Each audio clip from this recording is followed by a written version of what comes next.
speaking of things that don't get over, we overlooked a chapter of your career that was brought up in a little off-air conversation, and it's kind of topical these days because TNA Wrestling is undergoing some ownership crisis, shall we say. Who owns the thing? Who wants to take credit for owning the thing? Billy Corgan, I think, actually wants it. The production company, I think, wants to get a hold of it so they can get part of their money back. Dixie's just trying to fucking get something out of it and sneak out under cover of darkness and remain free to pursue a life of religious freedom or whatever. What, from your perspective, what were the main things wrong with TNA Wrestling, and why was she? Hey, I like Dixie. I thought Dixie was a very sweet lady. I think she is a very sweet lady. The main, it's really simple. It was owned by a company that didn't care about it, that had no passion, had no interest for it, and it was owned by a company that built power plants for a living and kind of wanted to have a vanity project or a toy to play with. And that's not, I don't think that's a reason to have any business. I believe that the folks in Dallas didn't care, didn't want it, and just thought that, well, it should make money, make me some money, and move on. It was tough. It was tough because the folks that were making a lot of the business and monetary decisions were completely detached, and their decision making process was based on. I'll never forget someone in Dallas telling me one time that what a wrestler was. It's like, hey, if I'm building a power plant and I need a plumber, and I contract a plumber to do a job, and he can't do it, well, there's 100 other plumbers that can do it. In describing talent, I'm looking at him going, we're not hiring plumbers. We're hiring talent. And the talent has to fit a specific purpose, and they have to, first of all, have talent. And that's subjective. They're not plumbers. There's not 100 of them lined up that can you can't just replace one with another. There's not 100 different ways to plug that toilet in so it doesn't overflow either. It's ding, ding, ding. And that was a fundamental, I think, issue with TNA, and that they went at it as if it were a power plant. And the rest of the folks looked at it like it was an old time. It's funny. Some of them looked at it like it was an old time wrestling promotion. Some of them looked like we're a television production company. Some of them looked at it like we're a amusement park attraction. Everybody had a different viewpoint, and I can go back and I still have it from my very first meeting that I ever had up there with those folks. And the first line was, what business are you in? Are you in the promotion business? Are we in the television business? Are we in the live event business? Are we in the merchant? What business do you want to be in? Let's pick one. Tell me, just explain to me your business. And never, and I would go back to that, and it's funny because I carried you remember how I always had my legal pads? I'd always carry pads around and stuff. I had this, and I would always circle it, and just when I would get frustrated, I would go back to that page, just sit there and circle. What business are we in?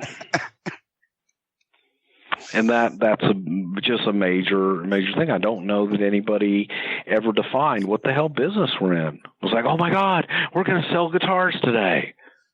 And there was a point. There was a point. I was there from 2006 till 2009. And that's your fault. Once again, I never learned. Actually, I tried to quit 3 months. I've been there, done that. When they hired Shitstain back, I gave my notice. We've told that story. Jeff wouldn't take it, and Dutch talked me out of it, and blah, blah, blah, and we coexisted. It was a 3-year rib to get me to finally shake hands with the asshole, and then they canned me because he cut my nuts off from behind after he'd already cut their nuts off. It's a different story for another time. But anyway, from 2006 to 2009, they got on Spike. Then they got 2 hours. Then they actually had a year or two where they made small profits. And they had Kurt Angle and Samoa Joe, and they had that good pay-per-view that Dutch was responsible for that then Russo would never allow to happen again because it made him look bad because something was actually successful that he was diametrically opposed to. But the point is, at that point in the summer of 2009, when she sent Jeff home because of the kerfluffle over Karen and etc., that was the beginning of the end because then there was nobody there to run the wrestling portion of the wrestling company that the boys, and you know as well as I do, they looked, most of them that knew, some of the younger guys or people who hadn't been anywhere thought, oh, God, Dixie, she's so lovely. She talks to us and she's just like one of us. But most of the guys, especially the ex-WWF talent, looked at it like a paid vacation. We're ripping off a money mark. They had no respect for her. And there was nobody there to keep the boys in line. Then she gets sold the bill of goods with Hogan and Bischoff, and they start spending money like, drunken sailors for all the washed up talent that they brought in on the principle that they'd get the young guys over. And of course, they were so smart. They were doing jobs without getting anybody over except themselves. And it went downhill from there. 2009 was the peak when they lost Jeff. They lost the heart and the spark, and they were never able to get it back because she kept making decision after decision that led them down the rocky road to ruin. And now that's where they find themselves in today, where it's pretty much too late. Can anything be done at this point with the company in that state, in your opinion? And I don't want to see wrestlers out of work. I'd love to see Dixie at a fucking soup line. Let her know what it's like to be a fucking independent wrestler. But nobody's going to throw any benefits for Dixie Carter because her father's worth several $100 million or whatever. But can anything be done at this point? Has too much damage been done? Does the company itself have the stench of grisly death on it? Just even the name that Russo was responsible for is unsavory. TNA, everybody, he lied to Jerry Jarrett about what that was, but everybody knew what it was because that's his mentality. Can anything be done is what I'm saying, the question I'm asking.